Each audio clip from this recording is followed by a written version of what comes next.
Welcome back. We have been very, very, very busy working on the spring gardens as well as working on books. I have been editing and writing and doing all the stuff for my publishing house, which we launched this year, goodbookspub.com. There's not really much there yet, but it is an honest to goodness publishing house. And we've got a few books coming out, but that's been keeping me busy. But it's been a year and a couple of weeks since we first started gardening here. And we've been doing a lot of stuff for fall, so I wanted to take you through and show you all the stuff that has happened since we were in the gardens last. So why don't you come along and I'll show you. We will do a run and gun in the fading light of the day. I'm taking a break from building a chicken tractor, by the way, which is why I'm wearing the same clothes. Like 3 days he's wearing the same clothes? When did this video go up? Anyhow, right through here, we have the sweet potatoes, which are not running enough for this year. That was an experiment, planting them late.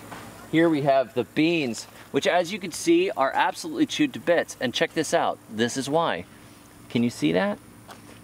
You see all those little black things on there? They are a little flying cricket-like creature thing, which is a monster. And I tried spraying them with nicotine spray and with soap and with neem, and they're still there. And I sprayed them once with Seven Dust, but don't tell anyone. And they're still there, so whatever. I guess they eat that stuff. It's just not meant to be. There's something I'm supposed to be learning in my permaculture garden, and I'm obviously not learning it. Okra has still been producing through here. It's slowing down a little bit, but we're still getting okra to eat at least 2 times a week. These 3 beds here, the rutabagas, are coming up. The seed germination has been erratic, to say the least, and I don't know if that's a function of the seeds, or that we had an entire week of rain, or they got buried too deep, or what.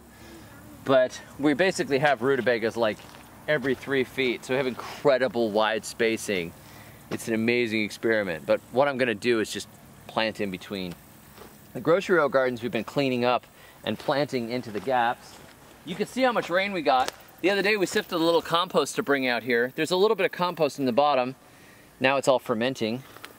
But this is the kind of rains we get. It gets like, it's kind of ridiculous here because we get these stretches where it is dry for 3 weeks and then it's like 12 inches of rain.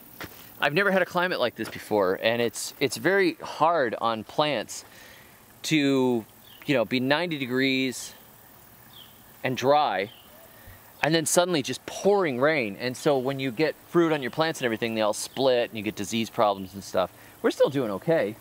I mean, hey, we're doing more than okay, but it's not exactly perfect. These are the asparagus coming through here. Look at how pretty these beds are looking. We went through and cleaned up. We're actually getting some tomatoes coming back again. This is so funny that the tomatoes are coming back. I don't know, we've got maybe 2 months until frost. We might get tomatoes again. We have been getting a ridiculous amount of hot peppers. Lots and lots of jalapenos. More peppers over there. These sweet potatoes here were planted early. And so I know that these guys are setting sweet potatoes like crazy. We should get, I don't know, probably 100, 200 pounds or something from these gardens. Figs. This fig, went in the spring. It's actually making figs. We might actually get figs before it freezes. Wouldn't that be cool? First year, look at it. It's 6 foot tall. It was only a little baby. But we put so much fertility in here. And I want to show you something else cool here. This girl has been hanging out here for quite a while. You see this big crab spider? Isn't she beautiful? She's got her egg sac. It's like Charlotte's Web. So she's guarding that egg sac. She's been there for a couple of weeks now. And that is why we don't go and spray these gardens. This is a no spray system here. On some of the single row stuff, when I'm doing these evil monocultures, yeah, whatever. But I don't want this life to get knocked out. In the tilled blank areas, it comes down to sometimes just producing food, but this is what happens when you don't spray anything, and I really, really like that. I like the life. You come through here, the grocery row gardens where we had spring crops, they're done. The summer crops are done.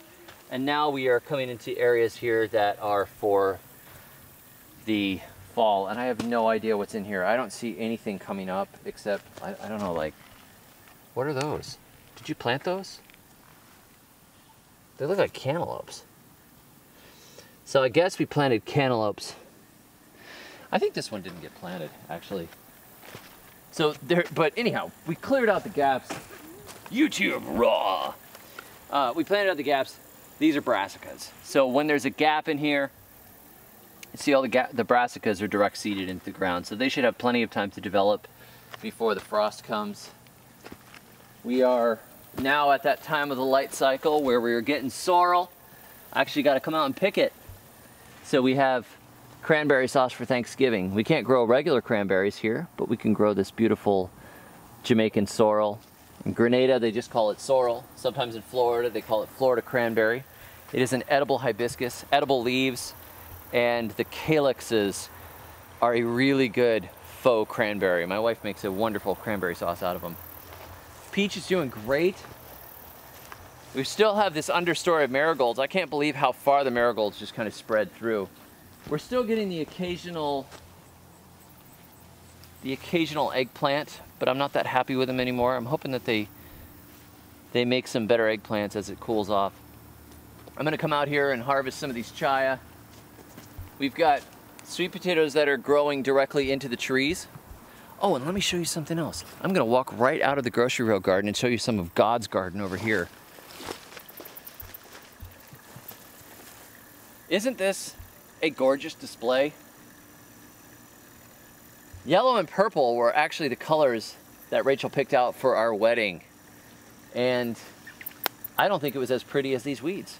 It was a pretty wedding, but this is incredible. There's these big sprays of these things. These goldenrod here, we're going to save some and use for medicinal purposes. They're good for colds and flus and sinus issues and stuff like that. So now that they're in bloom, we're gonna cut a bunch of them and make tinctures, or Rachel's gonna do that. But I thought that was beautiful. I like to have these little wild spaces near my gardens because it's a good place for the predators to live. And also you get these surprises. I had no idea all these purple and yellow flowers would show up in there. And just on the other side is a little area where we're planting food forests. That's pretty neat. Let's come through here. You can see we've done a lot of work on clearing out these beds and opening them up. Got brassicas all the way through here. That is a heavily planted set of brassicas right there. Now, if we could take about half of those and put them down the rutabagas, it would be about perfect. It's better to overplant than it is to underplant. You know, seed is cheap. I've been getting lots and lots of these cayenne peppers. I have made so many sauces, like gallons of hot sauce. The Jerusalem artichokes are blooming. This is the time of year when the light cycle induces blooming. We took some of the blackberries and we propped them up. We stuck some T-posts just to jam them up and out of the way so we could plant into the little pockets here. So this area we left some of the mulch. Rachel planted broccoli in here, and those broccoli should fill out and grow. Our stevia, looking good. The stevia is in bloom. It doesn't look like much, but it sure tastes amazing. Blueberries looking good. These sorrel look like they're gonna bloom a little later. They're just starting to set some. Right now, they could get much, much bigger. But the light cycle determines when sorrel bloom. Like if you planted some little seedlings in the ground right now, the light cycle would make them bloom at this tall. If you planted them in spring, they would be this big before they started blooming. It's not how big the plant gets, it's what the light is doing. There's a certain time they know they should reproduce, and that's it. So these guys won't bear as much as if we had planted them a couple of months earlier, but they'll still bear us a decent amount. Angle gourds are about done. We're just waiting now for these to dry off and give us some seeds for next year. It was so rainy and wet, and everything got so wild out here, we didn't really do a great job of harvesting them in time. If you harvest them late, they get bitter and they're inedible. If they're bitter, definitely don't eat them. Chaya is looking great. The chaya is, yeah, I don't know how tall that is. 10 feet. But you all have seen the Grocery Row Gardens. If you're interested in how I planted all the system and how it works, you could get the little book I wrote, Grocery Row Gardening. It is, I'll put a link below. So we got some more sorrel here, getting more okra. The yams are not ready to harvest yet, but they're looking very, very happy and pretty. Let's come out and we can look at the new stuff that you guys haven't seen yet.